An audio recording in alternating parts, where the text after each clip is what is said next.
So the kids I'm about to talk to you about, you can pick them out in a crowd once you hear my definition, but you see them mostly in towns or bigger cities, mostly out on the coasts, but you see them, they have the matching khaki pants, they've got the argyle sweaters, the bow ties, the black closed-toed shoes. You see them on shows like Gossip Girl. But these are kids who have been put in school uniforms. And school uniforms have been around for a long time. They used to be more associated with private schools and schools kind of connected with the church. And one of the example of school uniforms used in my area would be Newman Catholic High School in Mason City. But the reason that this is all of a sudden being an uproar in my community is my school, which is West Fork High School down in Iowa, is talking about maybe putting us into some school uniforms. And that is kind of causing an uproar. So a lot of us did some research and we looked, and some people seem to think that by putting us into uniforms, all the problems in the school just disappear. You don't have bullying. Everyone acts much better. Everyone is equal. But I have taken about 5 topics that they associate school uniforms with, and I'll show you how they don't really connect with West Fork and why I and several other students don't belong in school uniforms. And the first one is that they think by putting us in a uniform, everyone will be equal. And this can be traced down to money. Everyone in a school can be categorized as either high, middle, or lower class. And in every school, you have those kids that come to school, they have all the money they ever need, they go on the coolest vacations, the designer labels, brand name cars. You have the kids in the middle, and then you have the kids who are barely getting by. You can tell that their parents don't have the best jobs, but they still get by. So some people think that by putting them in a school uniform, all those socioeconomic levels will disappear. And I don't think that. You're giving them a new uniform, you're not giving them a new life or a new style of living. They're still going to drive those cool cars. They will find a way to get their style of life into that uniform. And there's a quote from Education World, and a superintendent said this. They said by adapting the uniforms, they certainly didn't blur the socioeconomic lines of the student body. So this is proof that, yeah, you can put them in uniforms, but those levels don't necessarily go away. And I think that would be the same way that would happen at West Fork. Topic number 2 also has to deal with money, and it is who pays for these uniforms. Now the government isn't going to issue every student a uniform for free because everyone knows nothing is free.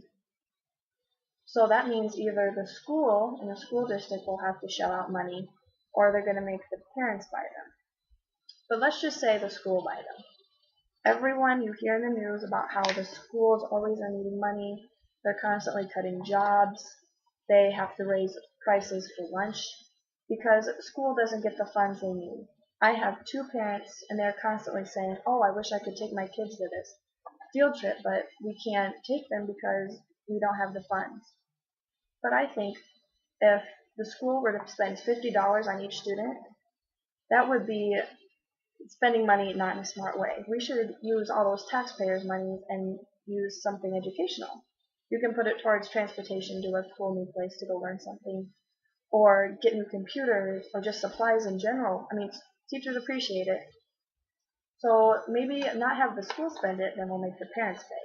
Well, I'm not a parent yet, but I have a feeling this is what they would think. I'm sending my kids to public school, which is free. So why do I have to pay $50 for each kid to wear clothes to school when they have a closet full of clothes at home? I mean, public school is free, so why would they make us spend $50 a year to buy school uniforms? Plus, you'll have to buy more because kids grow. So, Education.com had a good quote. They said that middle-class students report peer pressure to buy expensive clothing and cliquish behavior exuberated by differences in what students can wear. They don't need it. The cliques are going to form anyway. And peer pressure is something you're not going to have with clothes. I mean, one of the hardest things growing up as a teen is peer pressure. So just by putting them in a uniform, it's not going to change that. Plus, who pays for it is a huge problem. Topic number 3 is focus. Now, teachers seem to think that by putting us in uniform, we will act better, our grades will go up, all the bullying will just disappear. But there are so many more things not to focus on at school than education. As a senior, I lose focus by looking at something that's out of the window. I mean, clothes don't make me lose focus by all means. But they said that kids will be able to focus more without the distraction of clothes. And do we have a uniform for life? I mean, when we have a job, either as a banker or a doctor, are they going to hand us, after we get the application, are they going to hand us a uniform that says you have to wear this? I mean, I don't think clothes should be a reason we're not focusing.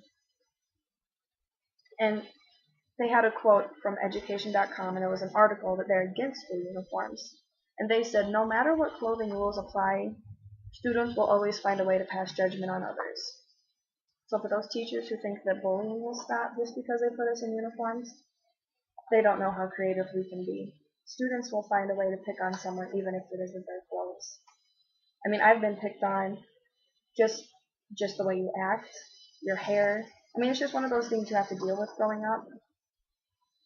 So, and as you get older, it's kind of like defending yourself. And it's just one of those things you kind of have to deal with. But you get used to it, and you get pretty good at defending yourself. Topic 4. Express yourself. Now, this isn't in the Constitution that says every person has the right to wear whatever they wear to school, but it's kind of one of those freedoms that you kind of just assume you have. And me, coming from a kid, we like having options. I mean, we like going into our closet and thinking, what am I going to wear today? And half the time, what you wear to school kind of shows what mood you're in. And it's not like picking out something to wear every day is a huge decision. You're not asking us to pick out a major by 8 o'clock in the morning and get to school by 8:15. So it's not that hard to ask them just to pick something out to school. I mean, we can do it. So just put some faith in us, and we will, I promise, come to school with clothes, and it will be appropriate most of the time. But some of the people that want school or don't want school uniforms are saying that we want kids that are free thinking and express themselves, and hopefully they will be the thinkers of tomorrow rather than meek followers.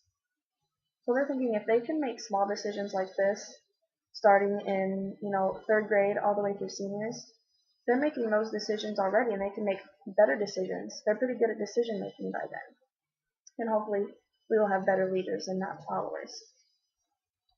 Topic 5. Compromise. I have tried to find a way to make everyone happy. And you have those people who think that we need to be in school uniforms. They need to put us in matching Argyles so we all look like we called each other last night and matched. And then you have some people that think, you know what? Let them wear whatever they want. They've got the freedom. It's not our problem what they wear. They're still going to come to school. So we need to meet halfway. And I think our school has done a good job by creating a handbook. And this handbook is for the students and the teachers. And the teachers, it says they need to dress professional because they are professionals. And all they ask of our students is that they come to school dressed, that they don't wear spaghetti straps, they don't come to school in their pajamas. I mean, give us guidelines and we will thrive. Tell us what we can do, what we can't do. So, in conclusion, I just think everyone needs to compromise. Give us a little to work with. Give us some faith. And we promise we will come to school. If you don't like what we're wearing, just tell us. We will change it. And that way you're not stepping on too many toes.